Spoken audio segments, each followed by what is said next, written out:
കൂടുതലൊന്നും ചിന്തിച്ചുകൊണ്ടല്ല ഇതിനകത്ത് വന്നത്. പഠിക്കണം, ജസ്റ്റ് കുറച്ച് നമ്മളുടെ കഴിവൊന്ന് മുന്നോട്ടാക്കണമെന്നുള്ള ഒരു ആഗ്രഹം മാത്രമേ എനിക്ക് അന്നേരം ഉണ്ടായിരുന്നുള്ളൂ. പക്ഷേ ഇപ്പൊ എനിക്ക് ഉണ്ട് ഈ കുറച്ച്, ഇപ്പം നമുക്കൊരു കോൺഫിഡൻസ് ആയി. മറ്റേ എനിക്ക് കോൺഫിഡൻസ് ഇല്ലായിരുന്നു. വരയ്ക്കുക ചിലപ്പം അത് ശരിയാകത്തില്ല. നമ്മൾ കുറച്ചൊക്കെ ചെയ്ത് കഴിയുമ്പോഴത്തേനും ശരിയാകാതെ വരുമ്പോഴത്തേനും മനസ്സ് മടുത്ത് ഇട്ടിട്ട് പോവുക, അങ്ങനെയുള്ള പരിപാടികളൊക്കെ ആയിരുന്നു ആദ്യമൊക്കെ. അത് കഴിഞ്ഞിപ്പോ ഒരു കുറെ വരച്ചിപ്പോ ഒരു പ്രാക്ടീസ് ഒക്കെ ഇഷ്ടംപോലെ ചെയ്യും. എനിക്ക് കിട്ടുന്ന സമയത്തെല്ലാം ഞാൻ വന്നിരുന്ന്, ഇത് ബെഡ്റൂമിലാണ് ഞാനിവിടെ എൻ്റെ ഒരു സ്പേസ് ഉണ്ടാക്കിയിരിക്കുന്നത്. അപ്പം ബെഡ്റൂമിലോട്ട് കയറുമ്പോഴൊക്കെ നമുക്ക് ഒരു വരയ്ക്കണമെന്നുള്ള ഒരു തോന്നൽ വരും. പെട്ടെന്ന് ടേബിൾ കാണുമ്പോൾ തോന്നലുണ്ടാവും. അന്നേരം അവിടെ ഇരുന്ന് കുറച്ചു നേരം വരയ്ക്കും, അങ്ങനെയൊക്കെ. പിന്നെ ലൈൻ ഡ്രോയിങ്ങിൽ കൂടുതൽ ശ്രദ്ധ കൊടുക്കുന്നുണ്ട് ഇപ്പൊ. പഠിക്കാനൊരു മോട്ടിവേഷൻ കിട്ടുന്നുണ്ട് അതിലൂടെ. പിന്നെ പിന്നെ പിന്നെ അതുകൊണ്ടാണ് കൂടുതൽ പിന്നെയും വരയ്ക്കണമെന്ന് തോന്നിക്കുന്നത് തന്നെ.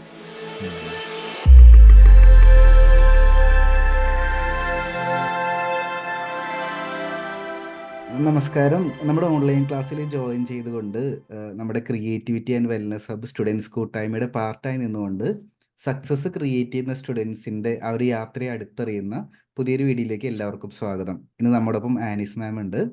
മാം നമ്മോടൊപ്പം എത്തിയിരിക്കുന്നത് കോൺഫിഡൻസ് അച്ചീവർ എന്ന് പറയുന്ന റിവാർഡ് കരസ്ഥമാക്കിയിട്ടാണ്. നമ്മുടെ ഓൺലൈൻ ക്ലാസ്സിൽ പങ്കെടുത്തതിന് ശേഷം ഒരുപാട് ടാസ്കുകൾ കംപ്ലീറ്റ് ആക്കി ആർട്ടിലൂടെ ഒരു കോൺഫിഡൻസ് കിട്ടുകയും വരയ്ക്കുന്ന ചിത്രങ്ങൾക്ക് ഒരു ട്രാൻസ്ഫോർമേഷൻ കിട്ടുകയും ചെയ്യുന്നവരാണ് ഈ ഒരു റിവാർഡ് അച്ചീവ് ചെയ്യാനായിട്ട് യോഗ്യരായിരിക്കുക. അപ്പം അതിന് മാമിന് കൺഗ്രാജുലേഷൻ പറയുന്നു, വെൽക്കം ചെയ്യുന്നു. അപ്പോൾ ഒന്ന് എങ്ങനെയാണ് സ്റ്റാർട്ട് ചെയ്തത്? ഡ്രോയിങ് ചെറുപ്പം മുതൽ ചെയ്യായിരുന്നോ? ഫാമിലി ബാക്ക്ഗ്രൗണ്ട് ഒക്കെ ഒന്ന് പറയാമോ?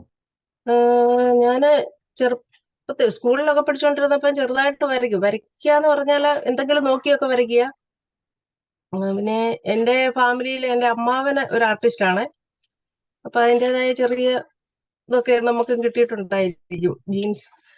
പിന്നെ അന്നൊക്കെ ചെറുതായിട്ട് വരച്ചു എന്നുള്ളതല്ലാതെ അതൊരു കോഴ്സായിട്ട് എടുക്കണമെന്നോ അല്ലെങ്കിൽ ഒരു ഡ്രോയിങ് സ്കൂളിൽ പോയി പഠിക്കണമെന്നോ ഒന്നും ഇല്ലായിരുന്നു. അതിന് വീട്ടുകാർ സമ്മതിക്കത്തുമില്ലല്ലോ. ആ സമയത്ത് പഠിത്തത്തിൽ ശ്രദ്ധ കേന്ദ്രീകരിച്ച് എന്തെങ്കിലും ഒരു ജോലി സമ്പാദിക്കുക എന്നുള്ളതിനെ ആയിരുന്നു കൂടുതൽ ശ്രദ്ധിച്ചിരുന്നത്. അങ്ങനെ കോളേജിലും ഒക്കെ ഇതുപോലെ ചെറുതായിട്ടൊക്കെ വരച്ച് എന്തെങ്കിലും പ്രോഗ്രാമിനൊക്കെ വരച്ചു കൊടുക്കുക, അങ്ങനെയൊക്കെയുള്ള പരിപാടികളെ ചെയ്തിട്ടുള്ളൂ. അല്ലാതെ ഇതിൽ കൂടുതൽ ശ്രദ്ധ കൊടുത്തിട്ടില്ല. പിന്നെ ഫാമിലിയായി, തിരക്കായി, ജോലിയായി, പിന്നെ അതിന് ഒട്ടും സമയമില്ലാതെയായി. അത് കഴിഞ്ഞിപ്പം ഇവിടെ VRS ഒക്കെ എടുത്ത് ഇവിടെ വന്നു കഴിഞ്ഞപ്പോഴത്തേന് എന്തെങ്കിലുമൊക്കെ ചെയ്യണമല്ലോ എന്നുള്ള ഇതില് വീട്ടിലായിരുന്നപ്പം കുറച്ച് ബോട്ടിൽ ആർട്ട് വർക്കൊക്കെ ചെയ്തിരുന്നു. പിന്നെ ഗാർഡനിങ്, അങ്ങനെയൊക്കെയാണ് സമയം നീക്കിക്കൊണ്ടിരുന്നത്. അപ്പോഴാണ് സാറിന്റെ ഒരു അഡ്വർടൈസ്മെന്റ് ഞാൻ ഇതിനകത്ത് കാണുന്നത്, FB-യില്. അപ്പം പിന്നെ നമുക്ക് പണ്ടേ ഉണ്ടായിരുന്ന ഒരു ആഗ്രഹമായിരുന്നു ഇത് പഠിക്കണമെന്നുള്ളത്. അതുകൊണ്ട് പെട്ടെന്ന് ഇതിനകത്ത് ജോയിൻ ചെയ്തു. പഠിത്തം ഇങ്ങനെ മുന്നോട്ട് പോകുന്നു കുഴപ്പമില്ലാതെ. നമ്മുടെ ക്ലാസ്സിൽ ജോയിൻ ചെയ്യുന്ന സമയത്ത് സ്റ്റുഡൻസിന് ഒരുപാട് എക്സ്പെക്ടേഷൻ ഉണ്ടായിരിക്കും. ജോയിൻ ചെയ്തതിന് ശേഷം ആ ഒരു എക്സ്പീരിയൻസ് എങ്ങനെയുണ്ടായിരുന്നു? എക്സ്പെക്ടേഷൻ എന്ന് പറഞ്ഞാൽ ഞാൻ കൂടുതലൊന്നും ചിന്തിച്ചുകൊണ്ടല്ല ഇതിനകത്ത് വന്നത്. പഠിക്കണം, ജസ്റ്റ് കുറച്ച് നമ്മളുടെ കഴിവൊന്ന് മുന്നോട്ടാക്കണമെന്നുള്ള ഒരു ആഗ്രഹം മാത്രമേ എനിക്ക് അന്നേരം ഉണ്ടായിരുന്നുള്ളൂ. പക്ഷേ ഇപ്പൊ എനിക്ക് ഉണ്ട് ഈ കുറച്ച്, ഇപ്പം നമുക്കൊരു കോൺഫിഡൻസ് ആയി. മറ്റേ എനിക്ക് കോൺഫിഡൻസ് ഇല്ലായിരുന്നു.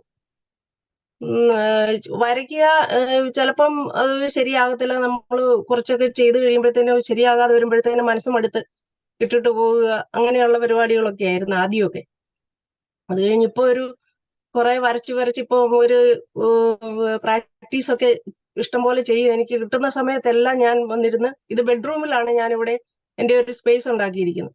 അപ്പം ബെഡ്റൂമിലോട്ട് കയറുമ്പോഴൊക്കെ നമുക്ക് ഒരു വരയ്ക്കണമെന്നുള്ള ഒരു തോന്നൽ വരും. പെട്ടെന്ന് ടേബിൾ കാണുമ്പോൾ തോന്നലുണ്ടാവും. അന്നേരം അവിടെ ഇരുന്ന് കുറച്ചു നേരം വരയ്ക്കും, അങ്ങനെയൊക്കെ. പിന്നെ ലൈൻ ഡ്രോയിങ്ങിൽ കൂടുതൽ ശ്രദ്ധ കൊടുക്കുന്നുണ്ട് ഇപ്പം. ചില ഫണ്ടമെന്റൽസ് ഒന്നും ഇല്ലാതെ മുന്നോട്ട് പോക്ക് ബുദ്ധിമുട്ടാണെന്ന് എനിക്ക് തന്നെ മനസ്സിലായി. നമ്മൾ വരയ്ക്കുമ്പോൾ പോർട്രേറ്റ് ഒക്കെ ആണെങ്കിൽ വരയ്ക്കുമ്പോൾ അതിന്റെ ഷേപ്പ് അല്ലെങ്കിൽ ഇതിന്റെ പ്രൊപ്പോർഷൻസ് ഒന്നും ശരിയാകത്തില്ല. അങ്ങനെയൊക്കെ വരുമ്പോഴത്തേന് അതൊരു ബുദ്ധിമുട്ടാണ്. നമ്മളെ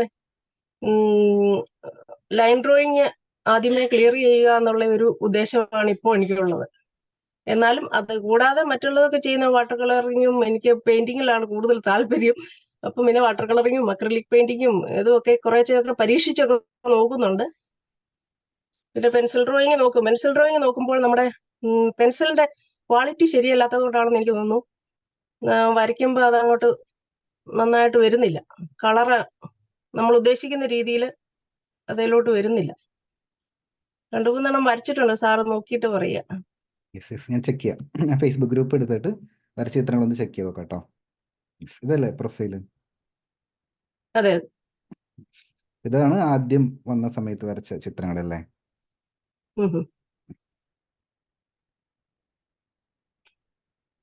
പെൻസിൽ ഏത് ബ്രാൻഡാണ് യൂസ് ചെയ്യുന്നത്?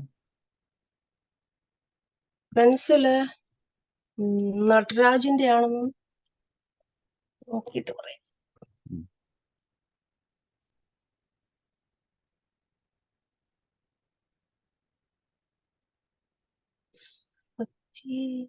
Art line. Okay okay okay.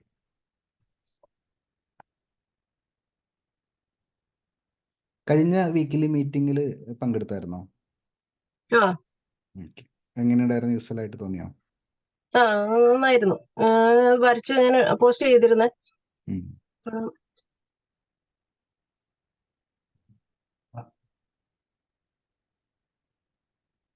Course എവിടെ വരെ എത്തി? കോഴ്സ് ഇപ്പൊ പെൻസിൽ, കളർ പെൻസിൽ ഡ്രോയിങ്ങിന്റെ ആനിമൽ സ്കിൻ.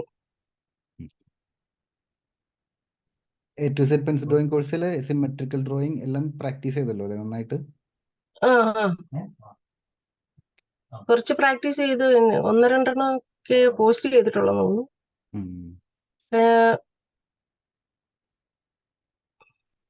വരച്ച ചിത്രങ്ങൾ കണ്ടു, നന്നായിട്ടുണ്ട്. അതിൽ എനിക്ക് പറയാനുള്ള കമന്റ് എന്താന്ന് വെച്ച് കഴിഞ്ഞാൽ, പെൻസിലിന്റെ കുഴപ്പമില്ല, പേപ്പറാണ് നമുക്ക് ചേഞ്ച് ചെയ്യേണ്ടത്. കാരണം കണ്ടോ, പേപ്പറിൽ കുറേ കുഴികളുണ്ട്, റഫ് ആയിട്ടുള്ള പേപ്പറാണ്.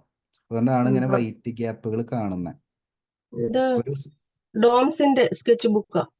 ചെറിയ ഒരു റഫ് ഫീൽ ഉണ്ട്. കണ്ടോ, ഇവിടെ കണ്ടോ വൈറ്റ് ഡോട്ട്? അതിന്റെ ഒരു ഇഷ്യൂ. അപ്പൊ ഒരു സ്മൂത്ത് പേപ്പർ, ഐവറി ഷീറ്റ് വാങ്ങുന്നത് നല്ലതായിരിക്കും, സ്മൂത്ത് ആയിട്ടുള്ള പേപ്പർ.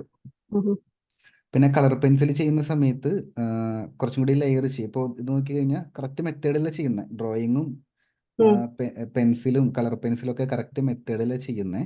പേപ്പർ മാറ്റി കഴിയുമ്പോൾ കുറെ കൂടി റിസൾട്ട് കിട്ടും. കാരണം ഒരുപാട് റഫ് ആയിട്ടുള്ള പേപ്പർ ആയതുകൊണ്ട് വൈറ്റ് ഗ്യാപ്പ് എടുത്ത് കാണുന്നത്. പിന്നെ പെൻസിൽ നല്ല രീതിയിൽ ഷാർപ്പൻ ചെയ്തിട്ട് കളർ പെൻസിലിൽ കുറച്ചും കൂടി ലെയേഴ്സ് ഒന്ന് അപ്ലൈ ചെയ്തു, അപ്പോൾ കുറെ കൂടി റിസൾട്ട് കിട്ടും. ഇതിൽ തന്നെ ഒരുപാട് പ്രഷർ അപ്ലൈ എന്നല്ല, പെൻസിലിൽ ഇത്തിരി കൂടി പ്രഷർ അപ്ലൈ ചെയ്ത് കുറച്ചും കൂടി ലെയർ അപ്ലൈ ചെയ്യുകയാണെങ്കിൽ കുറച്ചും കൂടി ഡെപ്തിലുള്ള കളേഴ്സ് നമുക്ക് കിട്ടും. അപ്പൊ ഈ ഒരു ചിത്രം ഞാൻ ഇച്ചിരി പ്രഷർ കൊടുക്കുമ്പോഴത്തേന് അത് ആ വര അതുപോലെ നിൽക്കുകയും മറ്റുള്ള ഭാഗങ്ങള് ഒന്നുമല്ലാതെ മറ്റേ ലൈറ്റായിട്ട് കിടക്കുകയും, കൂടുതൽ പ്രഷർ ചെയ്യലും തോറും അതിന്റെ ആ ഷേപ്പ് അങ്ങ് മാറിപ്പോവുക. ടോട്ടൽ ഷേപ്പ് മാറുന്നുണ്ടോ? ഡ്രോയിങ്ങിന്റെ ഷേപ്പ് അല്ല, നമ്മൾ വരച്ചു വരുമ്പോഴത്തേന് ആ ഭാഗം അങ്ങ് വൃത്തികേടാകുക, ഇച്ചിരി പ്രഷർ കൂടുതൽ കൊടുത്തു കഴിയുമ്പോ. അവിടെ ഒരു കാര്യം കറക്റ്റ് ചെയ്യേണ്ടതുണ്ട്. വരയായിട്ട് കിടക്കും, ചിലടത്ത് അല്ലാതെ കിടക്കും, അങ്ങനെയൊക്കെ. നമ്മളൊരു കാര്യം തെറ്റുമെന്ന് പേടിച്ചിട്ട് ട്രൈ ചെയ്യാതിരിക്കരുത്, മനസ്സിലാവുന്നുണ്ടോ? പല സ്റ്റുഡൻസിനുള്ള ഒരു ഇഷ്യൂ ആണ്. എന്തെങ്കിലും ഒരു കാര്യം ചിലപ്പോൾ തെറ്റുമെന്ന് പേടിച്ചിട്ട് അവരൊരിക്കലും ട്രൈ ചെയ്യാതിരിക്കും. അപ്പൊ നമുക്കൊരിക്കലും പഠിക്കാൻ പറ്റൂല. ഒരു കാര്യം ചെയ്ത് നോക്ക്, കുറച്ചൊന്ന് പ്രഷർ അപ്ലൈ ചെയ്തിട്ട് ഒരു ചിത്രം ഫുള്ളായിട്ടൊന്ന് കംപ്ലീറ്റ് ആക്കി നോക്ക്, മനസ്സിലാവുന്നു? അപ്പൊ എവിടെയെങ്കിലും ലൈറ്റ് ആയിട്ടുള്ള കളർ കുറവാന്ന് തോന്നുകയാണെങ്കിൽ അവിടെയൊക്കെ പ്രഷർ അപ്ലൈ ചെയ്ത് ഫുള്ളായിട്ട് കംപ്ലീറ്റ് ആക്കി നോക്ക്. ചിത്രം മൊത്തത്തിൽ മോശമായി കഴിഞ്ഞാൽ നമുക്കൊരു ലേണിംഗ് അതിൻ്റെ അകത്തുനിന്ന് കിട്ടും. കറക്റ്റ് ആയി കഴിഞ്ഞാൽ നമ്മൾ സക്സസ് ആയിരിക്കും. അപ്പൊ തന്നെ എനിക്ക് അത്രേ പറയാനുള്ളൂ. വേറെ വലിയ മിസ്റ്റേക്സ് ഒന്നുമില്ല. പിന്നെ ഔട്ട്ലൈൻ ഈ പറയുന്ന പോലെ ലൈൻ ഡ്രോയിങ് കുറെ പ്രാക്ടീസ് ചെയ്യുമ്പോൾ കുറെ ബെറ്റർ ആയിട്ട് വരും. നമുക്ക് അഡ്വാൻസ് പോർട്രേറ്റ് സ്കെച്ചിങ് കോഴ്സിന്റെ അകത്ത് കുറെ പഠിക്കാനുണ്ട്. അപ്പോൾ അതിൽ കുറെ മെഷർമെന്റ് കറക്ഷൻ എന്ന് പറഞ്ഞിട്ടൊരു ചാപ്റ്റേഴ്സ് ഒക്കെ വരുന്നുണ്ട്. അതൊക്കെ വരുന്ന സമയത്ത് കുറെ കൂടി നമുക്ക് ചെയ്യാനായിട്ട് സാധിക്കും. ഇതുവരെ ചെയ്തത് കറക്റ്റ് ട്രാക്കിലാണ് പോകുന്നത്, മിസ്റ്റേക്സ് ഒന്നുമില്ല. പിന്നെ കളർ പെൻസിൽ ഏത് ബ്രാൻഡാണ് യൂസ് ചെയ്യുന്നത്? കളർ പെൻസിലിൽ എനിക്ക് തോന്നുന്നു പേപ്പറിന്റെ ആയിരിക്കും. പേപ്പർ ഒന്ന് മാറ്റി നോക്കണേ, പേപ്പർ അതൊരു പേപ്പറിൽ പിടിക്കാത്ത പോലെ. പെൻസിൽ ഡ്രോയിങ്ങിലും അതുപോലെ തന്നെ ഒരു ഫീല് തോന്നി എനിക്ക്. ഐവറി ഷീറ്റ് ആയിരിക്കും നല്ലല്ലേ? ഐവറി ഷീറ്റ് ഒന്ന് ട്രൈ ചെയ്ത് നോക്കിക്കോളൂ. യെസ്. വേറെ എൻ്റെ അടുത്ത് എന്തെങ്കിലും ചോദ്യങ്ങളോ ചോദിക്കാനുണ്ടോ? ഡൗട്ട് എന്തെങ്കിലും?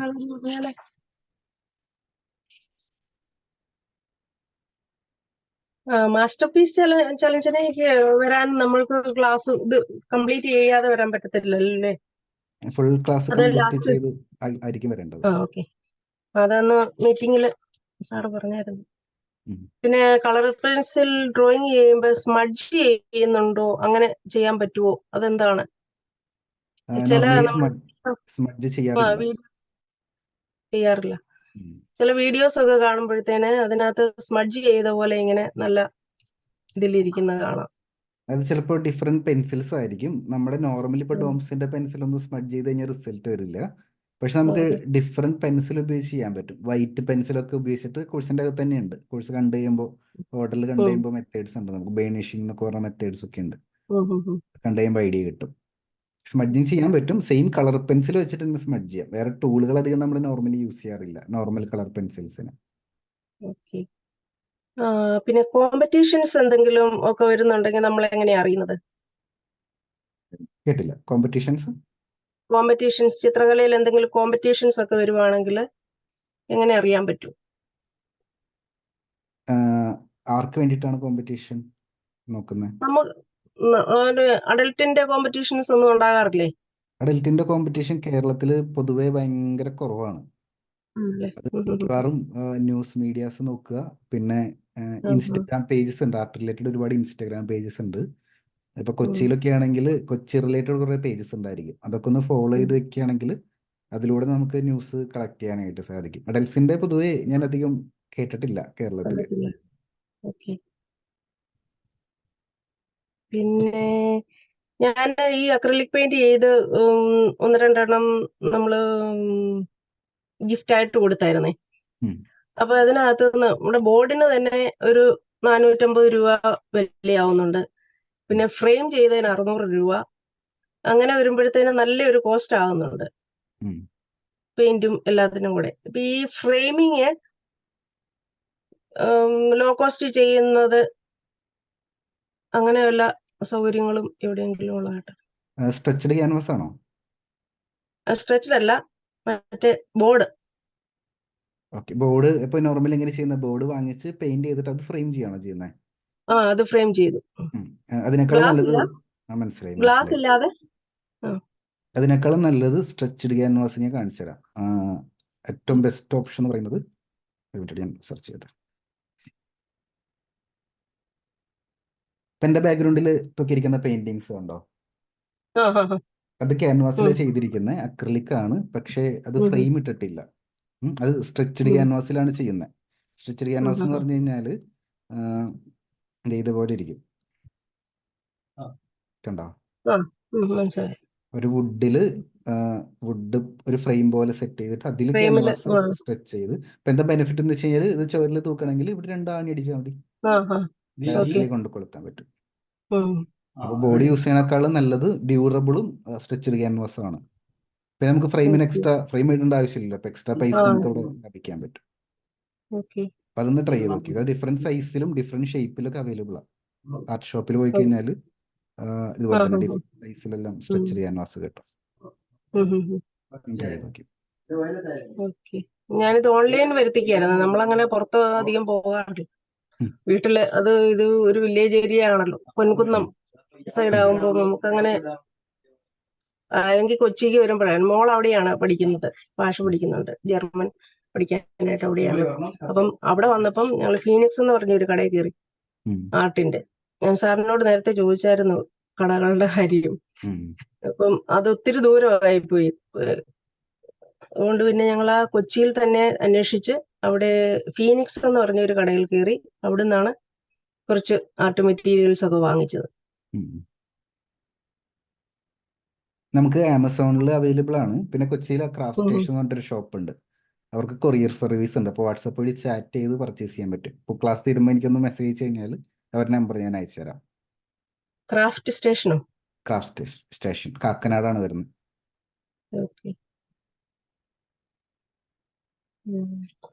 ഇപ്പൊ സാധാരണ ഞങ്ങൾ അവിടെ വരുമ്പോഴത്തേന് എറണാകുളത്ത് അവളെ കാണാൻ പോകുമ്പോൾ അവിടുന്ന്, അവളുടെ അടുത്താണ്, അപ്പൊ ഉം. അവിടുന്ന് വാങ്ങിക്കുമല്ല സാധനങ്ങൾ. വേറെ എന്തെങ്കിലും ഡൗട്ട് ഉണ്ടോ? പിന്നെ ഉള്ളത് പിന്നെന്താ, ഗ്രിഡ് മെത്തേഡിന്റെ കാര്യം. സാറ് ഗ്രിഡ് ഇല്ലാതെയാണ് ഗ്രിഡ് ഉപയോഗിക്കാതെ വരയ്ക്കണമെന്നാണ് സാറ് പറയുന്നത്. പക്ഷേ നമ്മൾ പോർട്രേറ്റ് നന്നായിട്ട് വരയ്ക്കാൻ അറിയാത്തവർക്ക് ഈ പോർട്രേറ്റ് ഇച്ചിരി കട്ടിയല്ലേ, പറഞ്ഞാല് വരച്ചാൽ ആ പ്രൊപ്പോർഷൻ ശരിയാകത്തില്ല, ഷേപ്പ് വ്യത്യാസമാകുന്നു. അങ്ങനെയൊക്കെ വരുമ്പോഴത്തേനെ ഗ്രിഡ് തന്നെയല്ലേ ഏറ്റവും ഒരുമാതിരിപ്പെട്ടവർക്ക് വരയ്ക്കാൻ പറ്റിയത്. അപ്പൊ അതിനെപ്പറ്റി ഒരു ക്ലാസ് എടുക്കാൻ പറ്റുമോ എന്ന് ചോദിക്കുമായിരുന്നു. അതിനെപ്പറ്റി യൂട്യൂബിൽ ഞാനൊരു വീഡിയോ ചെയ്തിട്ടുണ്ട്. ഗ്രിഡ് മെത്തേഡ് മോശമാണെന്ന് ഞാൻ എവിടെയും പറഞ്ഞിട്ടില്ല. ഗുണവും ദോഷവും ഉണ്ട്.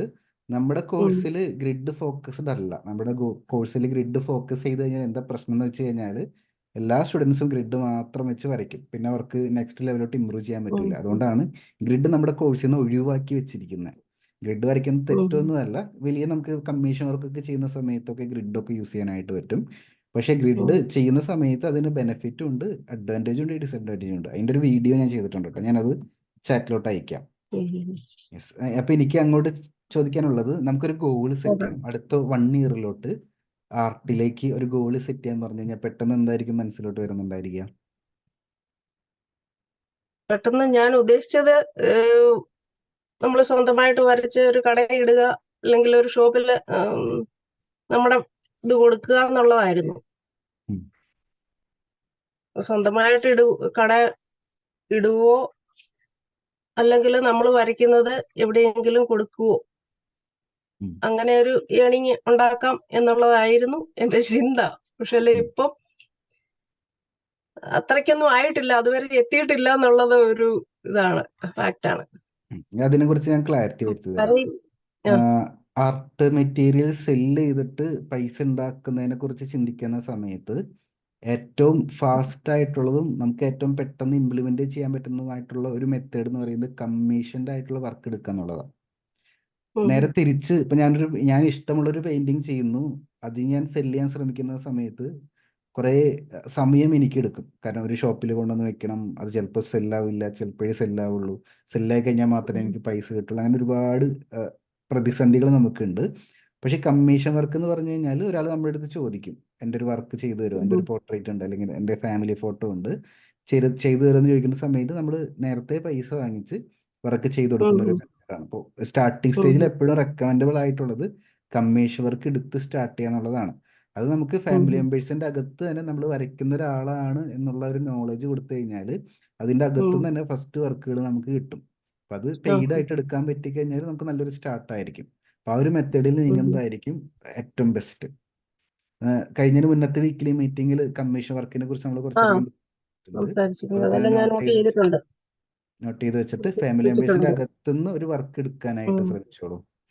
നമ്മുടെ സ്റ്റുഡന്റ് ഞാൻ മെത്തേഡ് പറഞ്ഞു പ്രശ്നം പറഞ്ഞുതരാം. അത് നമ്മുടെ വർക്ക് മറ്റുള്ളവരെ കാണിക്കാൻ പറ്റണം ആദ്യം. അപ്പൊ നമ്മുടെ വർക്ക് ഡെയിലി വാട്സപ്പ് സ്റ്റാറ്റസും സോഷ്യൽ മീഡിയയിലൊക്കെ ഡെയിലി പോസ്റ്റ് ചെയ്യുക. ഡെയിലി എന്തായാലും നമ്മൾ ചിത്രങ്ങൾ പ്രാക്ടീസ് ചെയ്യുന്നുണ്ടല്ലോ, അതൊക്കെ പോസ്റ്റ് ചെയ്തുകൊണ്ട് ഇരിക്കുക. ഇങ്ങനെ കുറേ ചെയ്യുന്ന സമയത്ത് ഫാമിലി മെമ്പേഴ്സ് മനസ്സിലാക്കും നമ്മൾ വരയ്ക്കുന്ന ഒരാളാണ്. ഒരു സമയത്ത് അവരടുത്ത് ചോദിക്കും വർക്ക് ചെയ്തു തരാൻ പറ്റുമോ എന്നുള്ളത്.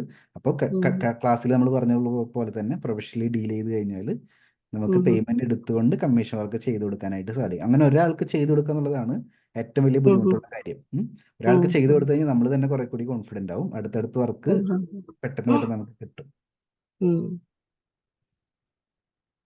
അപ്പൊ അതൊന്ന് ട്രൈ ചെയ്ത് നോക്കി. ഞാനൊരു ഗോളായിട്ട് സെറ്റ് ചെയ്യുന്നത് നമുക്കൊരു ഫസ്റ്റ് ഒരു കമ്മീഷൻ വർക്ക് എടുക്കാൻ പറ്റണം ആർട്ടിന്റെ ഒരു 1 ഇയറിന്റെ അകത്ത്. ഞാൻ ഈ 1-to-1 വരുന്ന എല്ലാ സ്റ്റുഡൻസിന്റെയും ഗോൾ എഴുതി വെക്കുന്നുണ്ട്. അപ്പോൾ ഓരോരുത്തർക്കും ഓരോ ഗോളാണ് സെറ്റ് ചെയ്യുന്നത്. അവർ പറയുന്ന അനുസരിച്ചിട്ട് മാം പറഞ്ഞപ്പോൾ എനിക്ക് പെട്ടെന്ന് കണക്ട് ചെയ്യാൻ പറ്റിയത് അതിലോട്ടാണ്.